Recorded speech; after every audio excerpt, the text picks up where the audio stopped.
ঈদ মোবারক, ঈদ মোবারক। এবার পরিবর্তনের পালা।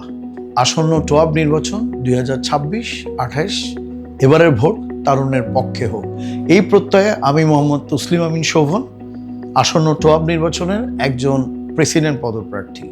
আমি আমাদের সকল টোয়াব মেম্বার সহ এবং আমাদের বাংলাদেশের সকল নাগরিকের উদ্দেশ্যে বলতে চাই, আমরা যখনই ঈদ করতে যাই, ঈদের জন্য আমরা খুব ব্যস্ত হয়ে যাই।